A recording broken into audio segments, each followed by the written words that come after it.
सत श्री अकाल। मैं डॉक्टर दविंदर सिंह, सहायक प्रोफैसर पंजाबी विभाग, मुल्तानी मल मोदी कॉलेज पटियाला।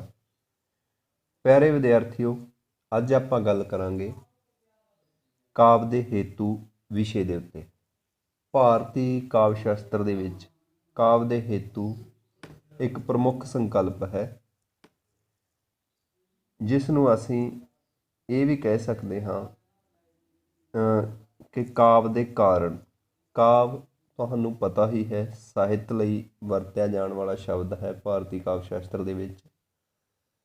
ਕਾਵਿ ਦੇ ਹੇਤੂ ਦਾ ਭਾਵ ਹੈ ਕਿ ਉਹ ਕਿਹੜੇ ਕਾਰਨ ਹੁੰਦੇ ਹਨ ਜਿਨ੍ਹਾਂ ਕਰਕੇ ਕੋਈ ਬੰਦਾ ਕਾਵਿ ਜਾਂ ਸਾਹਿਤ ਦੀ ਸਿਰਜਣਾ ਸ਼ੁਰੂ ਕਰ ਦਿੰਦਾ ਹੈ। ਅੱਜ ਅਸੀਂ ਇਸ ਹੀ ਵਿਸ਼ੇ 'ਤੇ ਗੱਲ ਕਰਾਂਗੇ। ਕਾਵਿ ਦੇ ਹੇਤੂ ਨੂੰ ਸੌਖਿਆਂ ਸਮਝਣ ਲਈ ਆਪਾਂ ਇਹ ਵੀ ਕਹਿ ਸਕਦੇ ਹਾਂ ਵੀ ਕਾਵਿ ਦੇ ਕਾਰਨ, ਵੀ ਕਾਵਿ ਪੈਦਾ ਹੋਣ ਦੇ ਕਾਰਨ ਕਿਹੜੇ ਹੁੰਦੇ ਹਨ। ਭਾਵ ਜਿਨ੍ਹਾਂ ਕਰਕੇ ਕਾਵਿ ਪੈਦਾ ਹੁੰਦਾ ਹੈ ਜਾਂ ਸਿਰਜਿਆ ਜਾਂਦਾ ਹੈ। ਸਭ ਤੋਂ ਪਹਿਲਾਂ ਆਪਾਂ ਗੱਲ ਕਰਾਂਗੇ ਇਸ ਦੇ ਸ਼ਬਦੀ ਅਰਥ ਵੱਲ। ਭਾਰਤੀ ਕਾਵਿ ਸ਼ਾਸਤਰ ਵਿੱਚ ਕਾਵਿ ਦੇ ਪ੍ਰੇਰਕ, ਉਤਪਾਦਕ ਜਾਂ ਮੂਲਭੂਤ ਸਾਧਨਾਂ, ਕਾਰਨਾਂ ਜਾਂ ਤੱਤਾਂ ਲਈ ਕਾਵਿ ਹੇਤੂ ਪਦ ਦਾ ਪ੍ਰਯੋਗ ਕੀਤਾ ਜਾਂਦਾ ਹੈ। ਪ੍ਰੇਰਕ, ਉਤਪਾਦਕ, ਮੂਲ, ਸਾਧਨ, ਕਾਰਨ, ਇਹ ਸਾਰੇ ਸਮਾਨਾਰਥੀ ਸ਼ਬਦ ਨੇ ਜੋ ਕਾਵਿ ਹੇਤੂ ਸ਼ਬਦ ਲਈ ਵੱਖ-ਵੱਖ ਆਚਾਰੀਆਂ ਵੱਲੋਂ ਵਰਤੇ ਗਏ ਨੇ। ਵੱਖ-ਵੱਖ ਆਚਾਰੀਆਂ ਨੇ ਕਾਵਿ ਦੇ ਕਾਰਨਾਂ ਲਈ ਕਾਵਿ ਅੰਗ, ਕਾਵਿ ਮਾਤਾਵਾਂ ਅਤੇ ਰਾਜਸ਼ੇਖਰ ਨੇ ਪਦ ਦੀ ਵਰਤੋਂ ਵੀ ਕੀਤੀ ਹੈ। ਬਾਕੀ ਆਚਾਰੀਆਂ ਨੇ ਕਾਵਿ ਦੇ ਇਸ ਅੰਗ ਨੂੰ ਕਾਵਿ ਹੇਤੂ ਹੀ ਕਿਹਾ ਹੈ। ਅਤੇ ਜਿਹੜਾ ਸਭ ਤੋਂ ਪ੍ਰਮੁੱਖ ਸ਼ਬਦ ਚੱਲਦਾ ਹੈ ਤਾਂ ਉਹ ਕਾਵਿ ਹੇਤੂ ਹੀ ਹੈ। ਕਾਵਿ ਦੇ ਕਾਰਨਾਂ ਲਈ ਜੋ ਸ਼ਬਦ ਪ੍ਰਚਲਿਤ ਹੈ। ਪ੍ਰਾਚੀਨ ਸਮੇਂ ਤੋਂ ਹੀ ਵੱਖ-ਵੱਖ ਆਚਾਰੀਆਂ ਨੇ ਕਾਵਿ ਦੇ ਇਸ ਅੰਗ ਦੀ ਵਿਆਖਿਆ ਕੀਤੀ ਹੈ। ਸਭ ਤੋਂ ਪਹਿਲਾਂ ਇਹ ਸਵਾਲ ਆਉਂਦਾ ਹੈ ਕਿ ਕਵੀ ਸਧਾਰਨ ਵਿਅਕਤੀ ਹੁੰਦੇ ਹੋਏ ਵੀ ਅਸਧਾਰਨ ਸਾਹਿਤ ਦੀ ਰਚਨਾ ਸਹਿਜ ਰੂਪ 'ਚ ਕਿਵੇਂ ਕਰ ਲੈਂਦਾ ਹੈ? ਉਹ ਸਿਰਜਣਹਾਰਾ ਜਾਂ ਰਚਨਹਾਰਾ ਕਿਵੇਂ ਬਣ ਜਾਂਦਾ ਹੈ? ਭਾਵ ਕਵੀ ਕੋਲੇ ਅਜਿਹਾ ਕੀ ਹੁੰਦਾ ਹੈ ਜਿਸ ਕਰਕੇ ਉਹ ਕਾਵਿ ਰਚਨਾ ਦੇ ਕਾਬਲ ਬਣ ਜਾਂਦਾ ਹੈ ਜਾਂ ਸਿਰਜਣਹਾਰਾ ਬਣ ਜਾਂਦਾ ਹੈ। ਇਸ ਗੱਲ 'ਤੇ ਵੱਖ-ਵੱਖ ਆਚਾਰੀਆਂ ਨੇ ਆਪਣੇ ਵਿਚਾਰ ਕੀਤੇ ਨੇ। ਅਤੇ ਸਭ ਤੋਂ ਪਹਿਲਾਂ ਅਸੀਂ ਇਸੇ ਗੱਲ 'ਤੇ ਵਿਚਾਰ ਕਰਾਂਗੇ ਕਿ ਵੱਖ-ਵੱਖ ਆਚਾਰੀਆਂ ਨੇ ਕਾਵਿ ਦੇ ਹੇਤੂ ਸੰਬੰਧੀ ਆਪਣੇ ਕੀ ਵਿਚਾਰ ਦਿੱਤੇ ਨੇ।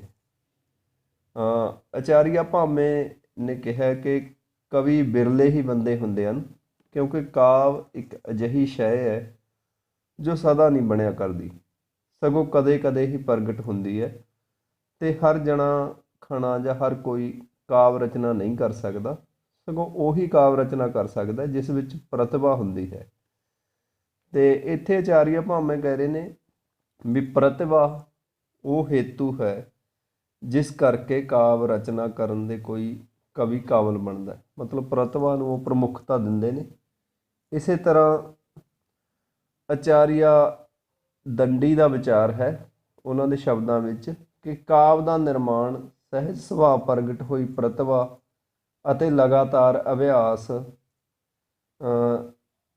ਕਾਵਿ ਦਾ ਨਿਰਮਾਣ ਸਹਿਜ ਸੁਭਾਅ ਪ੍ਰਗਟ ਹੋਈ ਪ੍ਰਤਿਭਾ, ਵਿਉਤਪਤੀ ਅਤੇ ਲਗਾਤਾਰ ਅਭਿਆਸ ਤਿੰਨਾਂ 'ਤੇ ਨਿਰਭਰ ਹੈ।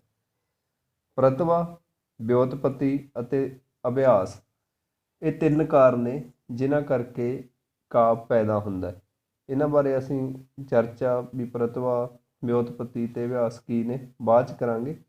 ਪਰ ਪਹਿਲਾਂ ਅਸੀਂ ਵੱਖ-ਵੱਖ ਆਚਾਰੀਆਂ ਦੇ ਇਹੀ ਵਿਚਾਰ ਜਾਣਾਂਗੇ ਵੀ ਕਿਸ ਆਚਾਰੀਆਂ ਨੇ ਕਿਸ ਚੀਜ਼ ਨੂੰ ਕਾਵਿ ਦਾ ਹੇਤੂ ਜਾਂ ਕਾਵਿ ਦਾ ਕਾਰਨ ਮੰਨਿਆ ਹੈ।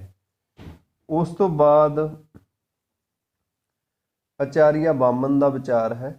ਆਚਾਰੀਆ ਬਾਮਨ ਨੇ ਕਿਹਾ ਹੈ ਕਿ ਲੋਕ, ਵਿੱਦਿਆ ਅਤੇ ਪ੍ਰਕੀਰਣ, ਇਹ ਜਿਹੜੇ ਤਿੰਨੋਂ ਨੇ ਇਹ ਕਾਵਿ ਦੇ ਹੇਤੂ ਨੇ। ਹੁਣ ਇੱਥੇ ਅਸੀਂ ਇਸ ਸ਼ਬਦ ਨੂੰ ਥੋੜ੍ਹਾ ਜਿਹਾ ਖੋਲ੍ਹ ਲਈਏ ਵੀ ਲੋਕ ਤੋਂ ਉਹਨਾਂ ਦਾ ਕੀ ਭਾਵ ਹੈ। ਲੋਕ ਦਾ ਅਰਥ ਹੈ ਲੋਕਾਂ ਦਾ ਕਾਰ ਵਿਹਾਰ, ਭਾਵ ਆਮ ਲੋਕ ਕਿਵੇਂ ਆਪਣਾ ਜੀਵਨ ਜਿਉਂਦੇ ਆ। ਤੇ ਵਿਦਿਆ ਦਾ ਭਾਵ ਹੈ ਭਾਸ਼ਾ ਵਿਗਿਆਨ, ਕੋਸ਼, ਛੰਦ ਸ਼ਾਸਤਰ, ਦੰਡ ਨੀਤੀ ਆਦਿ, ਜਿਸ ਤਰ੍ਹਾਂ ਦਾ ਗਿਆਨ ਬੰਦਾ ਹਾਸਲ ਕਰਦਾ ਵਿਦਿਆ ਦੇ ਰਾਹੀਂ। ਤੇ ਪ੍ਰਕੀਰਣ ਦਾ ਅਰਥ ਹੈ ਕਾਵ ਕਿਰਤਾਂ ਨਾਲ ਜਾਣ ਪਛਾਣ, ਲਗਨ, ਉਸਤਾਦ ਲੋਕਾਂ ਦੀ ਸੇਵਾ, ਸ਼ਬਦ ਚੋਣ ਦੀ ਪ੍ਰਤਿਭਾ। ਇਹ ਤਿੰਨੇ ਉਹਨਾਂ ਨੇ ਕਾਵ ਦੇ ਹੇਤੂ ਮੰਨੇ ਨੇ ਆਚਾਰੀਆ ਵਾਮਨ ਨੇ। ਤੇ ਇਹਨਾਂ ਤਿੰਨਾਂ ਦੇ ਵਿੱਚ ਦੋ ਦੇ ਵਿੱਚ ਪ੍ਰਵੀਨ ਹੋ ਕੇ ਤੇ ਤਿੰਨਾਂ ਦੇ ਬਾਰੇ ਜਾਣਕਾਰੀ ਹਾਸਲ ਕਰਕੇ ਹੀ ਕੋਈ ਕਾਵ ਸਿਰਜਣ ਦੇ ਕਾਬਲ ਬਣਦਾ। ਉਸ ਤੋਂ ਬਾਅਦ ਆਚਾਰੀਆ ਰੁਦਰਟ ਦਾ ਵਿਚਾਰ ਹੈ ਕਿ ਸ਼ਕਤੀ, ਵਿਉਤਪਤੀ ਤੇ ਅਭਿਆਸ ਇਹ ਤਿੰਨੋਂ ਕਾਵ ਦੇ ਹੇਤੂ ਨੇ। ਆਚਾਰੀਆ ਰੁਦਰਟ ਦਾ ਸ਼ਕਤੀ ਤੋਂ ਭਾਵ ਪ੍ਰਤਿਭਾ ਹੀ ਹੈ, ਜਾਂ ਆਪਾਂ ਇਹ ਕਹਿ ਸਕਦੇ ਹਾਂ ਕਿ ਆਚਾਰੀਆ ਰੁਦਰਟ ਨੇ ਪ੍ਰਤਿਭਾ ਨੂੰ ਸ਼ਕਤੀ ਕਿਹਾ ਹੈ। ਤੇ ਬਾਕੀ ਵਿਉਤਪਤੀ ਤੇ ਅਭਿਆਸ ਹੈ, ਜੋ ਬਾਕੀ ਆਚਾਰੀਆਂ ਨੇ ਵੀ ਇਸ ਦਾ ਜ਼ਿਕਰ ਕੀਤਾ। ਉਸ ਤੋਂ ਬਾਅਦ ਆਚਾਰੀਆ ਮੰਮਟ ਆਉਂਦੇ ਨੇ। ਆਚਾਰੀਆ ਮੰਮਟ ਨੇ ਪ੍ਰਤਿਭਾ ਜਾਂ ਸ਼ਕਤੀ ਤੇ ਨਿਪੁੰਨਤਾ ਜਾਂ ਵਿਉਤਪਤੀ, ਤੇ ਇਹ ਤਿੰਨਾਂ ਨੂੰ ਕਾਵ ਦੇ ਹੇਤੂ ਮੰਨਿਆ ਹੈ। ਇਸ ਤਰ੍ਹਾਂ ਅਸੀਂ ਕਹਿ ਸਕਦੇ ਹਾਂ ਕਿ ਪ੍ਰਤਿਭਾ ਅਤੇ ਦੂਜਾ ਵਿਉਤਪਤੀ ਤੇ ਤੀਜਾ ਅਭਿਆਸ, ਤੇ ਇਹ ਤਿੰਨੋਂ ਬੁਨਿਆਦੀ ਹੇਤੂ ਹਨ ਜਾਂ ਬੁਨਿਆਦੀ ਕਾਰਨ ਹਨ ਜਿਨ੍ਹਾਂ ਕਰਕੇ ਕਾਵ ਹੋਣ ਦੇ ਵਿੱਚ ਆਉਂਦਾ ਹੈ। ਪ੍ਰਤਿਭਾ, ਵਿਉਤਪਤੀ ਅਤੇ ਅਭਿਆਸ। ਵੱਖ-ਵੱਖ ਆਚਾਰੀਆਂ ਨੇ ਇਹਨਾਂ ਤਿੰਨਾਂ ਨੂੰ ਹੀ ਕਾਵ ਦੇ ਹੇਤੂ ਮੰਨਿਆ ਹੈ। ਤੇ ਹੁਣ ਅਸੀਂ ਗੱਲ ਕਰਾਂਗੇ ਵੀ ਇਹ ਪ੍ਰਤਿਭਾ ਕੀ ਹੈ ਤੇ ਕਿਸ ਚੀਜ਼ ਨੂੰ ਆਚਾਰੀਆਂ ਨੇ ਪ੍ਰਤਿਭਾ ਦਾ ਨਾਂ ਦਿੱਤਾ ਹੈ। ਭਾਵੇਂ ਕਿ ਆਪਾਂ ਸਧਾਰਨ ਤੌਰ 'ਤੇ ਵੀ ਜਾਣਦੇ ਹਾਂ ਕਿ ਪ੍ਰਤਿਭਾ ਕੀ ਹੈ। ਪ੍ਰਤਿਭਾ ਕੀ ਹੈ ਤੇ ਕਵੀ 'ਚ ਕਿਵੇਂ ਆਉਂਦੀ ਹੈ, ਇਸ ਬਾਰੇ ਆਚਾਰੀਆਂ ਨੇ ਬੜੀ ਸੂਖਮਤਾ ਨਾਲ ਵਿਚਾਰ ਕੀਤਾ ਹੈ। ਤੇ ਭਾਵੇਂ ਜਨਰਲੀ ਆਪਾਂ ਕਹਿ ਸਕਦੇ ਹਾਂ ਵੀ ਪ੍ਰਤਿਭਾ ਇੱਕ ਪ੍ਰਕਾਰ ਦੀ ਬੁੱਧੀ ਹੀ ਹੈ, ਜਿਹਨੂੰ ਟੈਲੈਂਟ ਵੀ ਕਹਿ ਸਕਦੇ ਹਾਂ, ਆਪਾਂ ਕਲਾ ਕਹਿ ਸਕਦੇ ਹਾਂ, ਤੇ ਆਚਾਰੀਆਂ ਨੇ ਉਸਨੂੰ ਪ੍ਰਤਿਭਾ ਕਿਹਾ। ਸਭ ਤੋਂ ਪਹਿਲਾਂ ਆਚਾਰੀਆ ਭੱਟ ਤੌਤ ਦਾ ਇਸ ਬਾਰੇ ਵਿਚਾਰ ਹੈ ਕਿ ਪ੍ਰਤਿਭਾ ਕੀ ਹੈ। ਨਵਾਂ ਉਨਮੇਸ਼, ਉਨਮੇਸ਼ ਦਾ ਭਾਵ ਹੈ ਚਾਨਣ, ਨਵਾਂ ਉਨਮੇਸ਼ ਕਰਨ ਵਾਲੀ ਪ੍ਰਗਿਆ, ਪ੍ਰਗਿਆ ਤੋਂ ਭਾਵ ਹੈ ਬੁੱਧੀ, ਨਵਾਂ ਉਨਮੇਸ਼ ਕਰਨ ਵਾਲੀ ਪ੍ਰਗਿਆ ਹੀ ਪ੍ਰਤਿਭਾ ਹੈ। ਮੰਮਟ ਨੇ ਪ੍ਰਤਿਭਾ ਨੂੰ ਸ਼ਕਤੀ ਕਿਹਾ ਹੈ। ਉਹਨਾਂ ਅਨੁਸਾਰ ਸਾਹਿਤ ਦੇ ਬੀਜ ਰੂਪ ਸੰਸਕਾਰ ਨੂੰ ਸ਼ਕਤੀ ਕਿਹਾ ਜਾਂਦਾ ਹੈ, ਵੀ ਜੋ ਕੁਦਰਤੀ ਤੌਰ 'ਤੇ ਤੁਹਾਡੇ ਅੰਦਰ ਸਾਹਿਤ ਲਿਖਣ ਦੇ ਬੀਜ ਪਏ ਹੁੰਦੇ ਹਨ, ਉਹੀ ਪ੍ਰਤਿਭਾ ਹੈ। ਮਤਲਬ ਜਿਸ ਨੂੰ ਆਪਾਂ ਕਹਿ ਦਿੰਦੇ ਹਾਂ ਵੀ ਉਸ ਬੰਦੇ 'ਚ ਇਹ ਕਲਾ ਹੈ ਇਹ ਸਿਰਜਣ ਦੀ, ਉਸ ਨੂੰ ਪ੍ਰਤਿਭਾ ਕਹਿ ਸਕਦੇ ਹਾਂ। ਤੇ ਮੰਮਟ ਨੇ ਪ੍ਰਤਿਭਾ ਨੂੰ ਸ਼ਕਤੀ ਕਿਹਾ ਹੈ, ਤੇ ਉਹਨਾਂ ਨੇ ਸਾਹਿਤ ਦੇ ਬੀਜ ਰੂਪ ਸੰਸਕਾਰ ਨੂੰ ਸ਼ਕਤੀ ਕਿਹਾ ਹੈ, ਵੀ ਜਿਹੜਾ ਬੰਦੇ ਦੇ ਵਿੱਚ ਕੁਦਰਤੀ ਤੌਰ 'ਤੇ ਹੀ ਹੁੰਦਾ ਹੈ। ਇਸ ਤੋਂ ਬਾਅਦ ਅਭਿਨਵ ਗੁਪਤ ਦਾ ਵਿਚਾਰ ਹੈ ਪ੍ਰਤਿਭਾ ਬਾਰੇ। ਪ੍ਰਤਿਭਾ ਇੱਕ ਖਾਸ ਕਿਸਮ ਦੀ ਬੁੱਧੀ ਹੈ ਜਿਸ ਵਿੱਚ ਅਨੁਪਮ ਰਚਨਾ ਰਚਣ ਦੀ ਸਮਰੱਥਾ ਹੈ। ਪ੍ਰਤਿਭਾ ਕੀ ਹੈ? ਇੱਕ ਬੁੱਧੀ ਹੈ, ਇੱਕ ਇੰਟੈਲੀਜੈਂਸ ਹੈ, ਕ੍ਰੀਏਟੀਵਿਟੀ ਜਿਸ ਦੇ ਵਿੱਚ ਹੁੰਦੀ ਹੈ। ਤੇ ਪੱਛਮ ਦੇ ਵਿਦਵਾਨਾਂ ਨੇ ਵੀ ਇਮੈਜੀਨੇਸ਼ਨ ਜਾਂ ਇੰਟਿਊਸ਼ਨ ਜਿਸ ਸ਼ਬਦ ਲਈ ਵਰਤਿਆ ਹੈ, ਉਹੀ ਭਾਰਤ ਦੇ ਵਿੱਚ ਪ੍ਰਤਿਭਾ ਹੈ। ਤੇ ਇਸ ਤੋਂ ਬਿਨਾਂ ਮੰਮਟ ਨੇ ਪ੍ਰਤਿਭਾ ਬਾਰੇ ਇੱਕ ਹੋਰ ਕਿਹਾ ਕਿ ਮੰਮਟ ਅਨੁਸਾਰ ਪ੍ਰਤਿਭਾ ਤੋਂ ਬਗੈਰ ਕਾਵਿ ਰਚਨਾ ਹੋ ਹੀ ਨਹੀਂ ਸਕਦੀ, ਜੇ ਹੋਵੇਗੀ ਤਾਂ ਹਾਸੋਹੀਣੀ ਹੋਵੇਗੀ। ਇਸ ਤੋਂ ਬਿਨਾਂ ਪ੍ਰਤਿਭਾ ਬਾਰੇ ਅਗਨੀ ਪੁਰਾਣ ਦਾ ਜਿਹੜਾ ਰਚਇਤਾ ਹੈ ਉਸ ਦਾ ਕਥਨ ਹੈ ਕਿ ਕਵਿਤਾ ਕਰਨ ਦੀ ਸਮਰੱਥਾ ਸਿਰਫ ਪ੍ਰਤਿਭਾ ਤੋਂ ਆਉਂਦੀ ਹੈ। ਇਸ ਸੰਸਾਰ 'ਚ ਪਹਿਲਾਂ ਤਾਂ ਮਨੁੱਖ ਦਾ ਸਰੀਰ ਮਿਲਣਾ ਹੀ ਔਖਾ ਹੈ। ਜੇ ਸਰੀਰ ਮਿਲ ਵੀ ਜਾਵੇ ਤਾਂ ਕਵਿਤਵ ਦੀ ਪ੍ਰਾਪਤੀ ਔਖੀ ਹੁੰਦੀ ਹੈ। ਕਦੇ ਕਦੇ ਕਵਿਤਵ ਦੇ ਹੋਣ 'ਤੇ ਵੀ ਸ਼ਕਤੀ ਜਾਂ ਪ੍ਰਤਿਭਾ ਦੀ ਹੋਂਦ ਅਤੀ ਦੁਰਲੱਭ ਹੈ। ਭਾਵ ਪ੍ਰਤਿਭਾ ਹਰ ਕਿਸੇ ਵਿੱਚ ਨਹੀਂ ਹੁੰਦੀ। ਪ੍ਰਤਿਭਾ ਬਹੁਤ ਹੀ ਘੱਟ ਲੋਕਾਂ ਦੇ ਵਿੱਚ ਪਾਈ ਜਾਂਦੀ ਹੈ ਅਤੇ ਇਹ ਕੁਦਰਤੀ ਹੁੰਦੀ ਹੈ। ਉਸ ਤੋਂ ਬਾਅਦ ਆਚਾਰੀਆ ਕੁੰਤਕ ਦਾ ਵਿਚਾਰ ਹੈ ਕਿ ਪ੍ਰਤਿਭਾ ਸਿਰਫ ਪਹਿਲੇ ਜਨਮ ਦੇ ਸੰਸਕਾਰਾਂ ਕਰਕੇ ਹੀ ਉਦਭਾਵਿਤ ਨਹੀਂ ਹੁੰਦੀ, ਬਲਕਿ ਇਸ ਦਾ ਵਿਕਾਸ ਤਾਂ ਪਹਿਲੇ ਅਤੇ ਇਸ ਜਨਮ ਦੇ ਸੰਸਕਾਰਾਂ ਨਾਲ ਹੀ ਹੁੰਦਾ ਹੈ। ਇੱਥੇ ਆਚਾਰੀਆ ਇਸ ਗੱਲ 'ਤੇ ਜ਼ੋਰ ਦੇ ਰਹੇ ਨੇ ਕਿ ਭਾਵੇਂ ਪ੍ਰਤਿਭਾ ਜੋ ਹੈ ਜਨਮਜਾਤ ਹੁੰਦੀ ਹੈ, ਪਰ ਉਸ ਨੂੰ ਲਿਸ਼ਕਾਇਆ ਜਾਂ ਉਸ ਨੂੰ ਨਿਖਾਰਿਆ ਇਸ ਜਨਮ ਦੇ ਕਰਮਾਂ ਨਾਲ ਵੀ ਜਾ ਸਕਦਾ ਹੈ। ਭਾਵ ਜੋ ਤੁਹਾਡੇ ਵਿੱਚ ਕੁਦਰਤੀ ਤੌਰ 'ਤੇ ਕਲਾ ਹੈ, ਉਸ ਨੂੰ ਤੁਸੀਂ ਹੋਰ ਪੜ੍ਹ ਕੇ, ਹੋਰ ਅਭਿਆਸ ਦੁਆਰਾ, ਹੋਰ ਉਸ ਖੇਤਰ ਦੇ ਵਿਦਵਾਨਾਂ ਦੀ ਸੇਵਾ ਕਰਕੇ ਜਾਂ ਗੁਰੂਆਂ ਦੀ ਸੇਵਾ ਕਰਕੇ ਤੁਸੀਂ ਉਸ ਪ੍ਰਤਿਭਾ ਨੂੰ ਹੋਰ ਨਿਖਾਰ ਸਕਦੇ ਹੋ। ਇਸ ਤੋਂ ਬਾਅਦ ਰਾਜਸ਼ੇਖਰ ਅਨੁਸਾਰ ਕਵੀ ਪ੍ਰਤਿਭਾ ਦੀ ਸ਼ਕਤੀ ਦੁਆਰਾ ਅਪ੍ਰਤੱਖ ਨੂੰ ਵੀ ਪ੍ਰਤੱਖ ਵਾਂਗ ਦੇਖਣ ਲੱਗ ਜਾਂਦਾ ਹੈ। ਪ੍ਰਤਿਭਾ ਤੋਂ ਰਹਿਤ ਕਵੀ ਲਈ ਪ੍ਰਤੱਖ ਦਿਖਾਈ ਦੇਣ ਵਾਲੇ ਪਦਾਰਥ ਵੀ ਪਰੋਕਸ਼ ਜਾਂ ਅਦ੍ਰਿਸ਼ਟ ਅਤੇ ਪ੍ਰਤਿਭਾ ਵਾਲੇ ਕਵੀ ਲਈ ਪਰੋਕਸ਼ ਵੀ ਪ੍ਰਤੱਖ ਹੁੰਦੇ ਹਨ। ਜਦੋਂ ਅਸੀਂ ਕਿਸੇ ਰਚਨਾ ਨੂੰ ਪੜ੍ਹਦੇ ਹਾਂ ਤਾਂ ਉਸ ਵਿੱਚ ਕਵੀ ਬਹੁਤ ਸਾਰੀਆਂ ਚੀਜ਼ਾਂ ਦੇ ਹਵਾਲੇ ਦਿੰਦਾ, ਬਹੁਤ ਥਾਵਾਂ ਦਾ ਜ਼ਿਕਰ ਕਰਦਾ ਜਿਨ੍ਹਾਂ 'ਤੇ ਜ਼ਰੂਰੀ ਨਹੀਂ ਉਹ ਕਦੇ ਗਿਆ ਹੋਵੇ, ਅਤੇ ਜੇਕਰ ਉਹ ਸਾਰਾ ਕੁਛ ਸਿਰਜਣ ਦੇ ਸਮਰੱਥ ਹੁੰਦਾ ਤਾਂ ਉਹ ਇੱਕੋ ਹੀ ਕਾਰਨ ਹੁੰਦਾ ਕਿ ਉਸ ਕੋਲੇ ਪ੍ਰਤਿਭਾ ਹੁੰਦੀ ਹੈ। ਇਹਨਾਂ ਆਚਾਰੀਆਂ ਦੇ ਅਨੁਸਾਰ ਪ੍ਰਤਿਭਾ ਜੋ ਹੈ ਕਾਵਿ ਦਾ ਮੂਲ ਹੇਤੂ ਹੈ। ਇਸ ਤੋਂ ਬਿਨਾਂ ਰਾਜਸ਼ੇਖਰ ਅਨੁਸਾਰ ਜਿਹੜੀ ਵਿਸ਼ੇਸ਼ ਪ੍ਰਕਾਰ ਦੀ ਬੁੱਧੀ ਹੈ ਉਹੀ ਪ੍ਰਤਿਭਾ ਹੈ। ਵਿਸ਼ੇਸ਼ ਪ੍ਰਕਾਰ ਦੀ ਬੁੱਧੀ ਨੂੰ ਹੀ ਪ੍ਰਤਿਭਾ ਉਹਨਾਂ ਨੇ ਕਿਹਾ ਹੈ। ਅਤੇ ਰਾਜਸ਼ੇਖਰ ਨੇ ਬੁੱਧੀ ਦੇ ਵੀ 3 ਭੇਦ ਕੀਤੇ ਹਨ ਅਤੇ ਇਹਨਾਂ ਦੇ ਵਿੱਚ ਉਹਨਾਂ ਨੇ ਨਾਮ ਦਿੱਤੇ ਹਨ ਸਮ੍ਰਿਤੀ, ਮਤੀ ਅਤੇ ਪ੍ਰਗਿਆ। ਸਮ੍ਰਿਤੀ ਤੋਂ ਭਾਵ ਹੈ ਵਰਤਮਾਨ ਅਰਥ ਦਾ ਗਿਆਨ ਕਰਾਉਣ ਵਾਲੀ ਬੁੱਧੀ, ਵੀ ਜੋ ਸਾਨੂੰ ਮੌਜੂਦਾ ਜਾਂ ਹੁਣ ਦੇ ਸਮੇਂ ਦਾ ਅਰਥ ਦਾ ਗਿਆਨ ਕਰਾਉਣ ਵਾਲੀ ਬੁੱਧੀ ਜੋ ਹੈ ਉਹਨਾਂ ਨੂੰ ਉਸਨੇ ਸਮ੍ਰਿਤੀ ਕਿਹਾ ਹੈ। ਅਤੇ ਮਤੀ ਤੋਂ ਭਾਵ ਹੈ ਸਮ੍ਰਿਤੀ ਤੋਂ ਭਾਵ ਹੈ ਭੂਤਕਾਲ ਦਾ ਅਰਥ ਦਾ ਗਿਆਨ ਕਰਾਉਣ ਵਾਲੀ ਬੁੱਧੀ, ਅਤੇ ਮਤੀ ਤੋਂ ਭਾਵ ਹੈ ਵਰਤਮਾਨ ਦੇ ਅਰਥ ਦਾ ਗਿਆਨ ਕਰਾਉਣ ਵਾਲੀ ਬੁੱਧੀ, ਅਤੇ ਪ੍ਰਗਿਆ ਤੋਂ ਭਾਵ ਹੈ ਆਉਣ ਵਾਲੇ ਅਰਥ ਦਾ ਦਰਸ਼ਨ ਕਰਾਉਣ ਵਾਲੀ ਬੁੱਧੀ। ਇਸ ਤਰ੍ਹਾਂ ਆਚਾਰੀਆ ਰਾਜਸ਼ੇਖਰ ਨੇ ਪ੍ਰਤਿਭਾ ਨੂੰ ਵਿਸ਼ੇਸ਼ ਪ੍ਰਕਾਰ ਦੀ ਬੁੱਧੀ ਕਿਹਾ ਅਤੇ ਬੁੱਧੀ ਦੇ ਉਹਨਾਂ ਨੇ 3 ਭੇਦ ਕੀਤੇ ਹਨ, ਸਮ੍ਰਿਤੀ, ਮਤੀ ਅਤੇ ਪ੍ਰਗਿਆ। ਜਿਵੇਂ ਕਿ ਆਪਾਂ ਨੇ ਪਹਿਲਾਂ ਪੜ੍ਹ ਹੀ ਲਿਆ ਵੀ ਸਮ੍ਰਿਤੀ ਭੂਤਕਾਲੀ ਅਰਥ ਦਾ ਗਿਆਨ ਕਰਾਉਣ ਵਾਲੀ, ਅਤੇ ਮਤੀ ਵਰਤਮਾਨ ਦਾ ਅਰਥ ਦਾ ਗਿਆਨ ਕਰਾਉਣ ਵਾਲੀ, ਪ੍ਰਗਿਆ ਆਉਣ ਵਾਲੇ ਅਰਥ ਦਾ ਦਰਸ਼ਨ ਕਰਾਉਣ ਵਾਲੀ। ਅਤੇ ਇਸ ਤੋਂ ਬਿਨਾਂ ਪ੍ਰਤਿਭਾ ਨੇ ਆਚਾਰੀਆ ਰੁਦਰਟ ਨੇ ਪ੍ਰਤਿਭਾ ਦੇ 2 ਭੇਦ ਵੀ ਦੱਸੇ ਹਨ ਅਤੇ ਉਹਨਾਂ ਅਨੁਸਾਰ ਪ੍ਰਤਿਭਾ ਜੋ ਹੈ 2 ਪ੍ਰਕਾਰ ਦੀ ਹੁੰਦੀ ਹੈ, ਸਹਿਜਾ ਅਤੇ ਉਤਪਾਦਿਆ।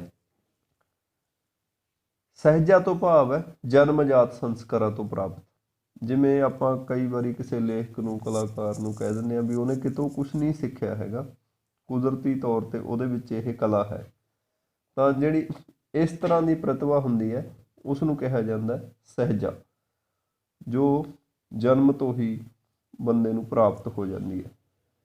ਅਤੇ ਬਹੁਤ ਸਾਰੇ ਇਸ ਤਰ੍ਹਾਂ ਦੇ ਬੰਦੇ ਆਪਾਂ ਨੂੰ ਮਿਲਣਗੇ ਜਿਨ੍ਹਾਂ ਬਾਰੇ ਆਪਾਂ ਨੂੰ ਕਿਹਾ ਜਾਂਦਾ ਵੀ ਉਹਨਾਂ ਨੇ ਇਹ ਸਿਰਜਣ ਦੀ ਕਲਾ ਕਿਸੇ ਨੂੰ ਗੁਰੂ ਨਹੀਂ ਧਾਰਿਆ ਜਾਂ ਕਿਸੇ ਤੋਂ ਵਿਸ਼ੇਸ਼ ਸਿਖਲਾਈ ਉਹਨਾਂ ਨੇ ਲਈ, ਪਰ ਉਹ ਆਪਣੇ ਲੇਖਣ ਦੇ ਵਿੱਚ ਬੜੇ ਮਾਹਿਰ ਨੇ। ਇਸ ਤੋਂ ਬਿਨਾਂ ਦੂਸਰਾ ਜੋ ਭੇਦ ਉਹਨਾਂ ਨੇ ਦੱਸਿਆ ਉਹ ਹੈ ਉਤਪਾਦਿਆ।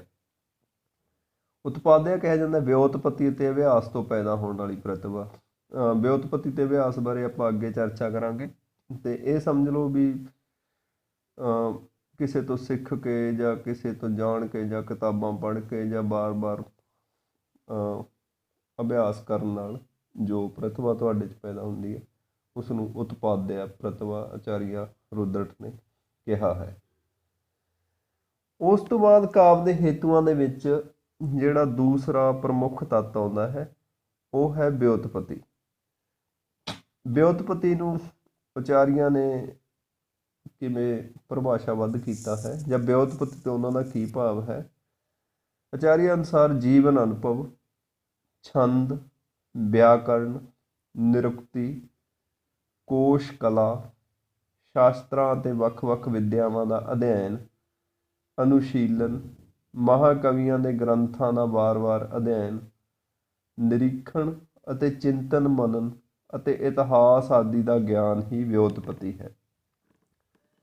ਵਿਉਤਪੱਤੀ ਦਾ ਭਾਵ ਆਪਾਂ ਸੌਖੇ ਅਰਥਾਂ 'ਚ ਇਹ ਲੈ ਸਕਦੇ ਹਾਂ ਵੀ ਜੀਵਨ ਦੇ ਵਿੱਚ ਇਨਸਾਨ ਜੋ ਵੀ ਜੀਵਨ ਅਨੁਭਵ ਪ੍ਰਾਪਤ ਕਰਦਾ ਹੈ ਅਤੇ ਸਾਹਿਤ ਬਾਰੇ, ਜੋ ਵੀ ਛੰਦ ਬਾਰੇ, ਵਿਆਕਰਨ ਬਾਰੇ, ਭਾਸ਼ਾ ਬਾਰੇ, ਕੋਸ਼ ਬਾਰੇ ਵੱਖ-ਵੱਖ ਥਾਵਾਂ ਤੋਂ ਸਿੱਖਦਾ ਹੈ, ਪੁਰਾਣੇ ਗ੍ਰੰਥਾਂ ਜਾਂ ਕਿਤਾਬਾਂ ਦਾ ਜੋ ਅਧਿਐਨ ਕਰਦਾ, ਉਹਨਾਂ ਦਾ ਨਿਰੀਖਣ ਕਰਦਾ, ਉਹਨਾਂ ਦਾ ਵਿਸ਼ਲੇਸ਼ਣ ਕਰਦਾ, ਉਹਨਾਂ ਬਾਰੇ ਚਿੰਤਨ ਮਨਨ ਕਰਦਾ, ਉਹਨਾਂ ਬਾਰੇ ਗਿਆਨ ਪ੍ਰਾਪਤ ਕਰਦਾ, ਅਤੇ ਉਹ ਸਾਰਾ ਕੁਛ ਵਿਉਤਪੱਤੀ ਦੇ ਘੇਰੇ ਦੇ ਵਿੱਚ ਆ ਜਾਂਦਾ। ਅਤੇ ਆਚਾਰੀਆਂ ਨੇ ਕਿਹਾ ਵੀ ਲੋਕ ਅਤੇ ਸ਼ਾਸਤਰ, ਸ਼ਾਸਤਰ ਤੋਂ ਭਾਵ ਹੈ ਗਿਆਨ, ਵੀ ਲੋਕ ਅਤੇ ਸ਼ਾਸਤਰ, ਲੋਕ ਜੀਵਨ ਅਨੁਭਵ ਅਤੇ ਸ਼ਾਸਤਰ ਤੋਂ ਭਾਵ ਹੈ ਗਿਆਨ, ਵੀ ਇਹਨਾਂ ਦੀ ਕੋਈ ਸੀਮਾ ਨਹੀਂ। ਇਸ ਕਰਕੇ ਵਿਉਤਪੱਤੀ ਦੀ ਵੀ ਕੋਈ ਸੀਮਾ ਨਹੀਂ। ਆਪਾਂ ਇਹ ਨਹੀਂ ਕਹਿ ਸਕਦੇ ਵੀ ਇੰਨਾ ਕੁ ਅਨੁਭਵ ਹਾਸਲ ਕਰਨ ਤੋਂ ਬਾਅਦ ਤੁਸੀਂ ਸਾਹਿਤ ਰਚਨਾ ਕਰ ਸਕਦੇ ਹੋ, ਕਿਉਂਕਿ ਗਿਆਨ ਦੀ ਅਤੇ ਲੋਕ ਦੀ ਕੋਈ ਸੀਮਾ ਨਹੀਂ। ਇਸ ਕਰਕੇ ਵਿਉਤਪੱਤੀ ਦੀ ਕੋਈ ਵੀ ਸੀਮਾ ਨਹੀਂ। ਇਸ ਬਾਰੇ ਜਿੰਨਾ ਵੀ ਜਾਣਿਆ, ਸਮਝਿਆ ਜਾਂ ਪੜ੍ਹਿਆ ਜਾਵੇ ਉਹ ਘੱਟ ਹੀ ਹੁੰਦਾ ਹੈ।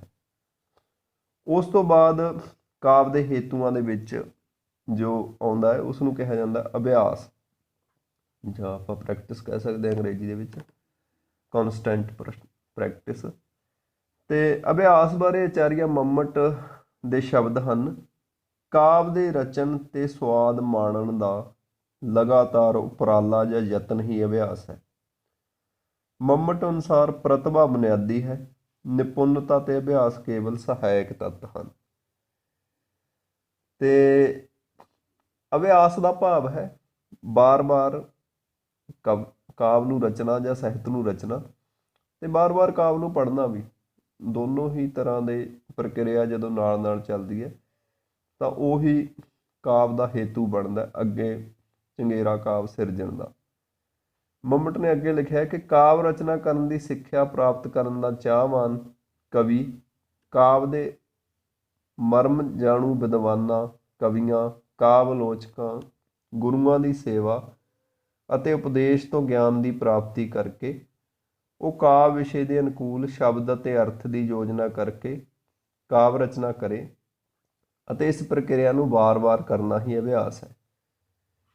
ਭਾਵ ਉਹ ਇਸ ਖਿੱਤੇ ਦੇ ਜਾਂ ਇਸ ਫੀਲਡ ਦੇ, ਇਸ ਖੇਤਰ ਦੇ ਲੋਕਾਂ ਬਾਰੇ, ਗੁਰੂਆਂ ਬਾਰੇ ਜਾਣੇ, ਉਹਨਾਂ ਨਾਲ ਵਿਚਾਰ ਵਟਾਂਦਰਾ ਕਰੇ, ਉਹਨਾਂ ਦੇ ਸਿੱਖੇ, ਅਤੇ ਉਸ ਤੋਂ ਬਾਅਦ ਸਿੱਖੇ ਹੋਏ ਨੂੰ ਵਾਰ-ਵਾਰ ਲਿਖੇ, ਸ਼ਬਦ ਅਤੇ ਅਰਥ ਦੀ ਯੋਜਨਾ ਕਰੇ, ਅਤੇ ਇਸ ਪ੍ਰਕਿਰਿਆ ਨੂੰ ਵਾਰ-ਵਾਰ ਕਰੇ।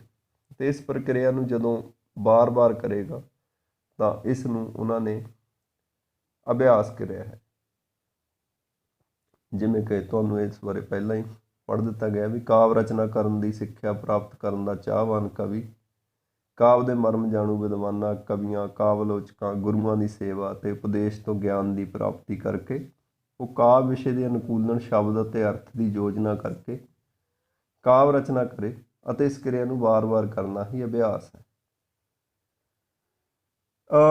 ਇਸ ਤੋਂ ਬਾਅਦ ਆਚਾਰੀਆ ਰਾਜਸ਼ੇਖਰ ਅਨੁਸਾਰ ਅਭਿਆਸ ਲਈ ਕਵੀ ਵਿੱਚ ਇਹ ਵਿਸ਼ੇਸ਼ਤਾਵਾਂ ਹੋਣੀਆਂ ਚਾਹੀਦੀਆਂ ਨੇ। ਅਤੇ ਪਹਿਲੀ ਉਹਨਾਂ ਨੇ ਵਿਸ਼ੇਸ਼ਤਾ ਦੱਸੀ ਉੱਤਮ ਸਿਹਤ, ਫਿਰ ਪ੍ਰਤਿਭਾ, ਅਭਿਆਸ, ਗੁਰੂਆਂ ਦੇ ਪ੍ਰਤੀ ਆਦਰ, ਵਿਦਵਾਨਾਂ ਨਾਲ ਵਿਚਾਰ ਵਟਾਂਦਰਾ, ਗਹਿਰਾ ਅਧਿਐਨ, ਚੰਗੀ ਯਾਦ ਸ਼ਕਤੀ ਅਤੇ ਚਿੱਤ ਪ੍ਰਸੰਨਤਾ। ਇਹ ਜੇ ਖੂਬੀਆਂ ਕਿਸੇ ਰਚੇਤਾ ਦੇ ਵਿੱਚ ਜਾਂ ਸਾਹਿਤਕਾਰ ਦੇ ਵਿੱਚ ਜਾਂ ਕਵੀ ਦੇ ਵਿੱਚ ਹੋਣਗੀਆਂ ਤਾਂ ਹੀ ਉਹ ਉੱਤਮ ਸਾਹਿਤ ਦੀ ਰਚਨਾ ਕਰ ਸਕਦਾ।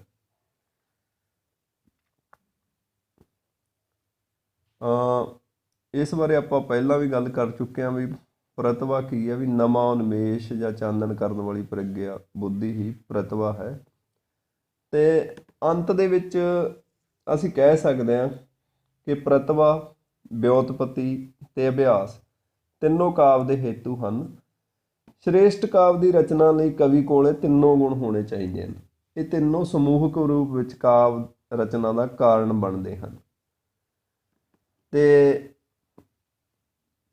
ਪ੍ਰਤਿਭਾ ਇਹਨਾਂ ਦੇ ਵਿੱਚੋਂ ਆਚਾਰੀਆਂ ਨੇ ਪ੍ਰਮੁੱਖ ਤੱਤ ਮੰਨਿਆ ਹੈ। ਪ੍ਰਤਿਭਾ, ਵਿਉਤਪਤੀ ਤੇ ਅਭਿਆਸ ਤਿੰਨੋਂ ਕਾਵਿ ਦੇ ਪ੍ਰਮੁੱਖ ਹੇਤੂ ਹਨ। ਇਹਨਾਂ ਵਿੱਚੋਂ ਕਿਸੇ ਇੱਕ ਦੀ ਵੀ ਘਾਟ ਨਾਲ ਕਵੀ ਦੀ ਕਾਵਿ ਕ੍ਰਿਤ ਸ਼੍ਰੇਸ਼ਟਤਾ ਨਹੀਂ ਪ੍ਰਾਪਤ ਕਰ ਸਕਦੀ। ਵੀ ਜੇਕਰ ਸ਼੍ਰੇਸ਼ਟ ਕਾਵਿ ਦੀ ਰਚਨਾ ਕਰਨੀ ਹੈ ਜਾਂ ਸ਼੍ਰੇਸ਼ਟ ਸਾਹਿਤ ਦੀ ਰਚਨਾ ਕਰਨੀ ਹੈ ਤਾਂ ਇਹ ਤਿੰਨੋਂ ਗੁਣ ਨੇ ਜਾਂ ਤਿੰਨੋਂ ਘਾਲਣਾਵਾਂ ਨੇ, ਕਵੀ ਨੂੰ ਘਾਲਣੀਆਂ ਪੈਣਗੀਆਂ। ਇਸ ਦੇ ਬਾਰੇ ਅਸੀਂ ਅੰਤ 'ਚ ਮੰਮਟ ਦੇ ਇਹਨਾਂ ਸ਼ਬਦਾਂ ਨਾਲ ਆਪਣੇ ਵਿਖਿਆਨ ਦਾ ਅੰਤ ਕਰਦੇ ਹਾਂ। ਮੰਮਟ ਨੇ ਕਿਹਾ ਹੈ ਕਿ ਸ਼ਕਤੀ, ਨਿਪੁੰਨਤਾ ਉਹ ਵਿਉਤਪਤੀ ਨੂੰ ਕਹਿੰਦੇ ਆ, ਸ਼ਕਤੀ, ਨਿਪੁੰਨਤਾ ਅਤੇ ਅਭਿਆਸ ਤਿੰਨੋਂ ਮਿਲ ਕੇ ਸਮੂਹਕ ਰੂਪ 'ਚ ਕਾਵਿ ਦੀ ਰਚਨਾ ਅਤੇ ਉਤਕਰਸ਼ ਦਾ ਕਾਰਨ ਹਨ। ਧੰਨਵਾਦ।